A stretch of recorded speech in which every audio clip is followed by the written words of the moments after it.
¿Cómo anda el día, Pesado el trajín de... Sí, la verdad que con varias reuniones, ¿no? Pero ya un poquito más distendido. Aquí agradecido por tu invitación para poder tocar un poquito más distendido sobre un tema que creo que es importante, Sí. ¿no? Hablando de estafas. ¿Sabes por qué estábamos pensando en el tema de estafas? Porque últimamente estamos siendo bombardeados en... No sé si te llegan los mensajes en TikTok, a mí me llegan muchísimos, de esas... no sé, acciones, actividades que prometen mucha plata fácil en dos patadas, ¿no?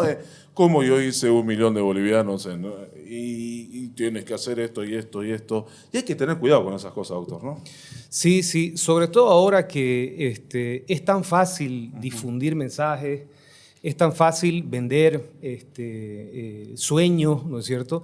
Y ocultarse atrás de un equipo, de un alias, ¿no? Utilizar los medios tecnológicos que impiden poder saber con quién uno está hablando, quién le está prometiendo, al final a quién le está entregando dinero, ¿no? Entonces, es importante que uno tenga cuidado en todos esos escenarios porque se han estado dando muchas estafas a partir del uso de las herramientas tecnológicas en estos días, ¿no? Entonces, ahí es importante, Ezequiel, que entendamos qué es lo que es una estafa. Eso, ¿no? sí. ¿Qué es una estafa? Hay mucha gente que confunde mucho cuando le va mal en un negocio, cuando termina yéndole mal en algún contrato que firma y cree que lo han estafado, ¿no? Entonces, entender qué es una estafa es importante porque la estafa es un delito que está penado por la ley y la sanción por ese delito es la privación de libertad. Y en palabras sencillas, una estafa no es más que un acto de sonsacamiento de dinero. Es decir, yo le vendo una idea falsa, con argucias, con mentiras, logro convencerlo a usted de que me tiene que entregar dinero. Es decir, engañar a la persona para obtener un acto de desplazamiento patrimonial. Eso es una estafa, ¿no? Distinto es de un negocio jurídico que por ahí fue mal, ¿no? Digamos, no sé, acordamos que usted me va a prestar dinero, ¿no es cierto? Hacemos un acto, un documento donde yo me comprometo a devolverle el dinero en un tiempo X, le empiezo a devolver su dinero más sus intereses y de repente me va mal, no consigo yo devolverle en los términos que había contratado y le incumplo ese contrato de préstamo de dinero. Entonces eso no se constituye en una estafa. Eso se constituye en un incumplimiento de una obligación que yo adquirí de devolverle en los términos que contratamos. Y esa problemática no se resuelve ante un juez en materia penal o ante un fiscal o un policía. Eso se tiene que acudir a una instancia de un proceso civil para exigir el cumplimiento de esa obligación. ¿Se busca más un acuerdo entre partes ahí? ¿Se suele buscar antes que llegar a esta instancia de un juez para ver cómo resolver previamente? ¿O es muy normal que se llegue directamente a un juez en lo civil? Lo ideal, tanto en una instancia civil ante un incumplimiento de un contrato o en una instancia penal ante una posible estafa, es la conciliación, ¿no es cierto? Ambos escenarios permiten una conciliación. El delito de estafa es un delito de contenido patrimonial que si yo lo llego a conciliar con usted, ¿no es cierto? Si yo llego a reparar ese daño civil, esa reparación de ese daño, la devolución del dinero, puede generar la extinción de la acción penal y por consiguiente no voy preso porque repuse el daño patrimonial que causé. A diferencia de otros delitos, digamos, que no tienen la naturaleza de patrimoniales, donde no se puede conciliar, en este sí, ¿no? Si es que hay una reparación de ese daño civil, si yo le devuelvo el dinero, hay la posibilidad de que se extinga la acción. Entonces, siempre va a ser recomendable tratar de llegar a una mesa y conciliar. Se oferta mucho de esos tipos de trabajos piramidales, donde le dice usted ponga un monto de dinero y ese monto se va a triplicar y después pasa de que no ocurre eso. ¿Eso es una estafa? Bueno, podría estar eso circunscrito en una estafa encubierta, ¿no es cierto? ¿Por qué? Porque te ofrecen un negocio, ¿no? Que inicialmente pareciera que es un acto de inversión, donde yo voy a generar recursos a partir de una inversión y en la medida que yo invite a otras personas, esas personas también van a ganar recursos al igual que yo. Entonces, en la medida que yo invite más gente, todos vamos a ganar más. Pero resulta que al final del día, cuando todos creíamos que habíamos ganado, resulta que todo era falso. No se logra ver el retorno de la inversión inicial, ¿no? Y todos, incluso a los que yo invité, nos vimos estafados y nos vimos sin nuestros recursos. Nos sonsacaron nuestro dinero a partir de argucia. Entonces, eso se constituye en una estafa. ¿Y cuál es el principal riesgo de caer en esas estafas piramidales, en esos escenarios digitales? Es que uno, por lo general, no la ve a la persona con la que está haciendo el trato, porque todo es digital. No sabemos si esa persona está en Bolivia, si esa persona es una persona como una persona física, si es que la vamos a poder llegar a citar en un proceso, si es que la vamos a encontrar. Entonces ahí se hace bastante peligroso entrar en esos escenarios donde no tenemos conocimiento de la presencia física de la persona con la que estamos haciendo el negocio. ¿Qué es lo recomendable si creo que estoy siendo víctima de una estafa? ¿Es bueno buscar un abogado? ¿Es bueno ir uno a encarar a esa persona? ¿Cómo debería actuar? Bueno, yo creo que en primer lugar hay que hablar con una persona que tenga conocimiento, ¿no?, en la materia, porque muchas veces nos aventuramos a querer hacer justicia por manos propias, ¿no? Y terminamos entorpeciendo la situación, ¿no? Okay. O alertando también. O alertando y claro, y termina la persona huyendo, escapando y al final terminamos sin poder cobrar el monto que nos han estafado o por ahí la obligación, ¿no? Entonces lo aconsejable siempre es buscar un asesoramiento, un patrocinio de algún abogado o por lo menos el consejo de alguien que tenga conocimiento en la materia para que lo pueda orientar cuáles son los pasos correctos que tiene que dar. Usted trabaja ahí en el estudio Núñez Castedo. ¿Han tenido varias denuncias, temas de estafa?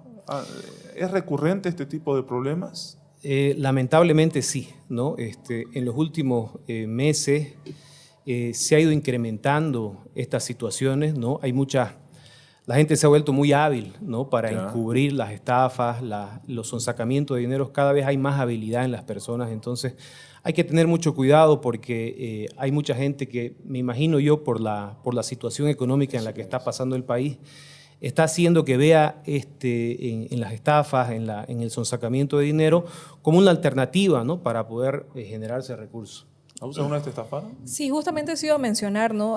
Si bien nosotros tenemos la policía cibernética, también hay diferentes leyes que también nos protegen, como la 1768, en el artículo penal 301, que básicamente en mi experiencia personal, cuando a mí me ocurrió, fui justamente a la FELCC a sentar mi denuncia. Lastimosamente, existen diferentes tácticas fraudulentas que lo que hacen es engañar a las personas que básicamente desconocen muchos motivos o que son muy confianzudas, en pocas palabras, por así decirlo, y terminan cayendo en esa estafa. En mi caso fue justamente, yo tenía un proveedor, yo antes tenía mi tienda de ropa y era todo muy bien, digamos. Tuvimos varias compras, pero una vez el monto superó a lo inicial, en mi caso, me terminó estafando. No llegaron los productos, en anteriores oportunidades sí llegaron, pero en esta oportunidad no llegó, no contestaba, fui bloqueada, hablaba de otro número, me bloqueaban y realmente fue una desesperación porque uno lo quiere ver de esa manera, es un dinero que uno ahorra para invertir, para luego poder ver ese retorno de inversión o sea, yo estaba muy frustrada en ese momento, entonces acudí justamente a el asesoramiento y básicamente el caso quedó en nada y son muchos casos que quedan así en nada. ¿Por qué? Porque lastimosamente, como usted mencionaba, son personas que están del otro lado de la pantalla, que no tenemos una ubicación exacta, que no tenemos un punto fijo, más que ese celular que lo pueden cambiar el chip, que pueden cambiar de número y seguir estafando. Ahora, este tipo de estafa que yo sufrí, la he visto en TikTok, en esta plataforma digital que ahora está siendo utilizada por casi todos. Entonces, ofrecen productos a un costo muy bajo y todos están en esa etapa en la que no quieren tener su dinero en físico. Están buscando cómo invertirlo, cómo poder tener retorno. Entonces, muchas personas caen. Y ahí en los comentarios, no, ya no escriban, por favor, a mí me estafaron con 5.000 bolivianos, a mí me estafaron con 10.000, yo compré tanto monto y nunca llegó. Entonces, lastimosamente, es ahí donde... ¿qué tenemos que hacer en caso de que nuestro caso quede nulo? Ya básicamente no tendríamos respuestas más que seguir cuidándonos de posibles futuras estafas, porque nadie está absuelto de eso. Absolutamente, ¿no? Como le decía, hay que tener mucho cuidado porque muchas veces nosotros en la lógica de querer generarnos recursos, incluso nos mentimos nosotros mismos, ¿no? Ya tenemos invertido cierta cantidad de dinero y seguimos creyendo que si seguimos invirtiendo lo vamos a recuperar. Me acuerdo hace unos años, No sé si ustedes se recuerdan de este caso importante que hubo, que era el tema de las estafas piramidales de los diamantes. Claro, Paint Diamond. Muchísima Yo lo gente cubrí ese caso. invirtió un montón, pero eran montos altísimos. Sí, era muy fuerte, ¿no? Y fíjense ustedes cómo operaban estas personas que al final se descubrió que tenían sede en China. Ellos al principio era una especie de plataforma donde uno invertía dinero y compraba un diamante en bruto. Sí. El diamante ellos lo pulían según lo que le vendían, obviamente. Llegaba a Londres y allá valía 10 veces más de lo que usted había invertido. Y por consiguiente usted tenía ahí la posibilidad de que le mandaban el diamante o le daban sus recursos, ¿no es cierto? Entonces, al principio sí, yo escuché de algunas personas de que llegaron a recibir su diamante, ¿no?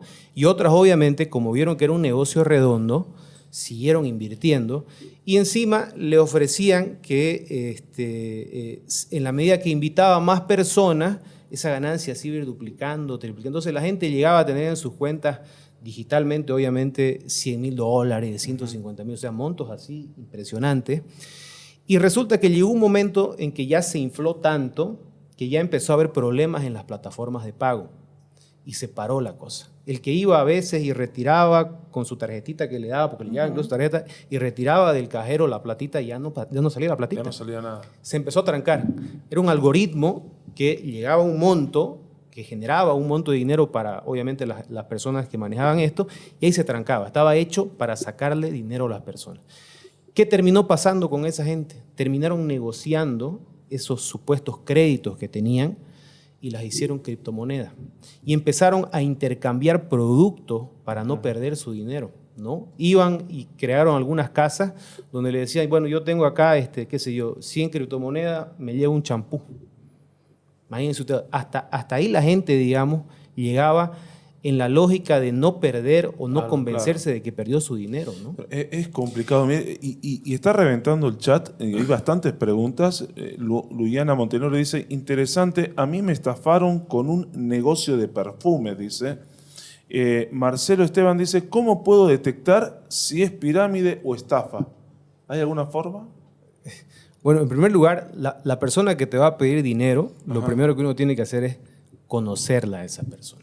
Si yo me voy a meter a invertir en un negocio que no conozco y le voy a entregar dinero a una persona que nunca le he visto, que solamente la he contactado por TikTok o por Facebook, qué sé yo, es casi seguro que va a ser un tumbe eso, ¿no es cierto? Y si encima me manda un código de Tigo Money, ¿no es cierto?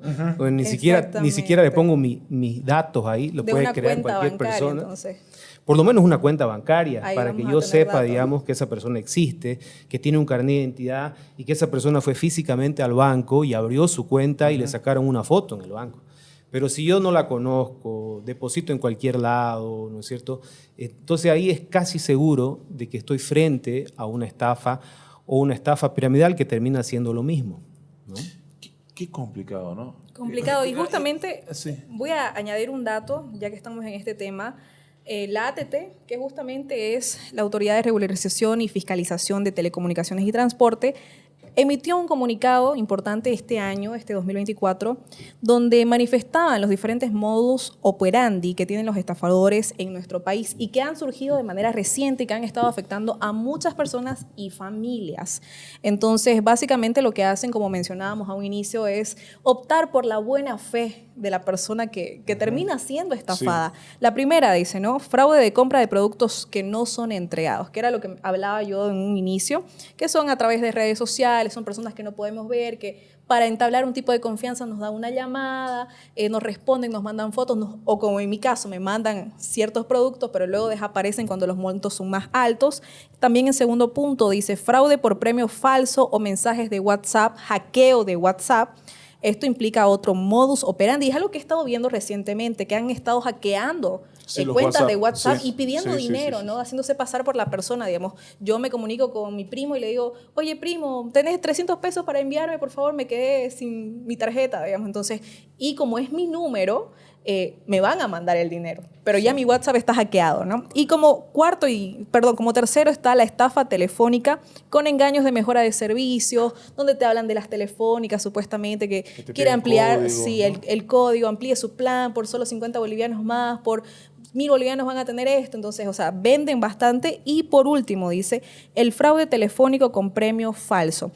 Esto quiere decir que nosotros tenemos que también ponernos a indagar, a investigar a profundidad de dónde viene, porque puede ser que te mande un SMS, como muchos hacen, ¿no?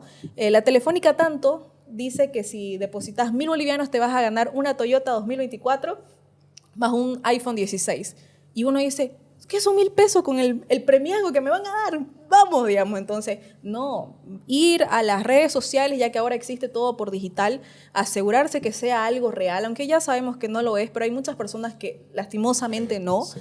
Y de esa manera poder entrarnos a profundidad y no caer en estas estafas. Porque realmente, ¿cómo le gusta a la gente el dinero fácil, a los que están del otro lado? Bueno, en estos casos, particularmente lo que hago es pagar contra entrega, ¿no? O sea, no pago nada.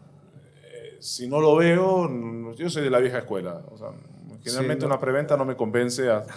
Estafas con preventa ha habido muchas, ¿no, doctor? Muchísimas, sí. Y esas son de otro nivel ya, ¿no? De estafa. Oh, no, eso sí ya. Eso ya tiene un modo operandi más pulido, digámoslo, ¿no? Entonces, porque hay personas que ya conocen de qué manera pueden sortear los procesos, ¿no es cierto? Uh-huh. Saben cuándo es que se constituye una estafa, cuándo se constituye un incumplimiento de un contrato, ¿no? Y viven ahí en el filo, ¿no? Ya tienen un asesoramiento, si usted quiere, digamos, profesional, ¿no? Que ya orienta, digamos, el accionar, ¿no? ¿Qué es lo que pasa a veces, digamos, le venden, qué sé yo, en preventa un terreno, ajá, ¿no es cierto? Resulta que le hacen firmar un documento que le dicen que cuando usted termine de pagar recién le van a dar su transferencia, ¿no? Y le van a entregar el derecho propietario. Y resulta que cuando usted termina de pagar, le dice, no, lo que pasa es que hemos tenido ciertas dificultades, que no salen las autorizaciones de la alcaldía, que los planos, que no sé qué, y se la bicicletean, hasta que al final usted se cansa, va y tanto que le toca la puerta, le hacen un documento donde le hacen un reconocimiento de deuda. Es decir, lo que nació como una estafa, se lo llevan a un documento, a un escenario civil, ¿no? Y en este país no hay cárcel por deuda. Entonces, la persona a la que usted tendría que haber denunciado y la tendría que haber metido presa, al final le hace firmar un documento donde usted reconoce que ese dinero es parte de una transacción civil. Ya no lo puede llevar a una instancia penal, lo tiene que llevar a un proceso civil. Uh-huh. Y si en esa instancia civil esa persona no tiene bienes, no tiene recursos, no tiene nada registrado a su nombre, no tiene plata en las cuentas, usted se va a quedar con un bonito documento porque el tipo es insolvente civilmente y no va a poder cobrar su dinero. Ese tema, capaz lo podemos preparar para una próxima entrega, el tema de los préstamos, ¿no? ¿Qué cuidados hay que tener con el tema de los préstamos, ¿no? Que también a veces se transforman para el que se presta en una bola media complicada después de resolver, ¿no? Y para muchos que prestan, complicado cobrar también, ¿no? Entonces deben haber, que lo podemos dejar ese tema tal vez para más, y es un tema muy normal también. Es interesante. Si las estafas aparecen en esta época de crisis, el tema de los préstamos rápidos, usureros, también aparecen en esta época. Ese es buen tema. La importancia, sí, de lo que él mencionaba justamente, el doctor nos decía, básicamente me voy a quedar con un documento que me anula por completo y es dar por perdido ese dinero. Entonces, la importancia de asesorarse con personas que nos puedan guiar a los pasos correctos. Ahí no hay otra forma. Porque muchos en el propio esfuerzo, en la desesperación, en la frustración que tienen, lo quieren hacer a su manera. Ya, ¿cómo hacemos? Ya, como sea. Entonces ya firmemos, creyendo de que le van a devolver, que queda como una deuda. Pero al final, si no tiene por detrás algo con qué pagar esa deuda, o sea, queda en vano, ¿no? Entonces, eso es muy importante, es algo que realmente resalto bastante porque las personas que nos están viendo, si están pasando, justamente algunos mencionaban, de qué pasa si no bloquean la cuenta Tigo Money, si no bloquean la cuenta bancaria, si no bloquean el teléfono. ¿Se puede pedir un bloqueo de cuenta inmediato o es todo por orden judicial? No, esas son medidas cautelares que tienen que ordenar los jueces o los fiscales, ¿no? Ya es dentro de un proceso. O sea, no es que si yo deposité y me doy cuenta, por favor, bloqueen. No funciona así, ¿no? Tiene que haber una orden judicial o fiscal, ¿no? Igual justamente la ATT acá dice, ¿no?, que tiene su plataforma que es www.bloquealaestafa.att.gov.bo. Hasta la fecha, como datos actuales de la gestión 2024 en julio, han bloqueado más de 6.000 números y equipos de estafadores Interesante. Cuentas de teléfono. de teléfono. O sea, los WhatsApp, números... Uno denuncia la línea y se Es lo que les decía, ¿no? A veces a uno, cuando uno abre ese tipo de cuentas, sobre todo en Tío Manny, que yo ahí he visto una debilidad fuerte, no corroboran la identidad de la persona, ¿no? Uno le da el número de carnet y el nombre, ellos lo registran y ya está abierta la cuenta. Entonces, yo creo que sí, ahí corresponde una intervención directa del Estado, sin corroborar si esa cuenta o ese número existe o no existe, y cerrarla, porque está claro de que esa cuenta ha sido abierta para sonsacar dinero, ¿no es cierto?, para engañar a las personas. Pero ahí se debería exigir a esa instancia que administra esas cuentas de que Totalmente. tome también las precauciones del caso, porque no puedo abrir cuentas por abrir cuentas, porque eso da pie a muchos temas delictivos. Totalmente, también, ¿no? porque al final, Tío Manny, ¿no? Y esta, a ver, es una reflexión para las autoridades, al permitir la apertura de esas cuentas, está permitiendo intermediación financiera, porque yo Correcto. deposito plata ahí y viceversa, recojo, la gente me paga, es una cuenta bancaria, y Tío Manny no es una entidad regulada, ¿no es cierto?, por la ASFI. Entonces, ahí yo creo que tendrían que ponerle un poquito más atención, porque la mayoría de las estafas que se están dando con estos números vienen precisamente de esas plataformas, ¿no? Entonces, bueno, a tomar en cuenta. Ya nos van a llamar los tío. Ya no van a cortar el Dice teléfono. Ricky Pertus, a mí casi me estafan por pagos en línea. Dice que utilizaron los pagos en línea y el año pasado tuve que cerrar un par de tarjetas porque me comenzó a... El banco identificó que estaban tratando de hacerme pagos desde no sé si el número de tarjeta o no sé qué más y mi hijo me escribe, nos estafaron con una Play 4. Claro, pero esa fue la idiotez nuestra porque la limón era muy grande, o sea, el precio era muy chico para lo que costaba realmente. Depositamos en Tío Manny y nunca más volvió la plata, nunca más nos entregaron nada. Doctor, ¿alguna recomendación ya en el cierre de la entrevista? Bueno, la recomendación que siempre les hago a todos mis amigos, mis clientes, ¿no? Antes de cerrar un negocio, antes de entrar en un escenario que uno no conoce, consulte, ¿no? Hay gente que lo puede orientar y que quizás un pequeño consejo puede evitar una desgracia a futuro, ¿no? Las puertas siempre están abiertas para cuando necesiten. Acá tienen un amigo, un colega. Para cualquier cosita estamos siempre a su disposición. Doctor José Luis Terraza de Núñez. Interesante, ¿no? Sí, estudio Núñez Educarnos Castillo, son muy buenos, sí. acerca de la seguridad también, que es a través de las plataformas digitales, y estar alertas a este tipo de estafas que acontecen diariamente. Así que ahí ya tomen el consejo para todos ustedes.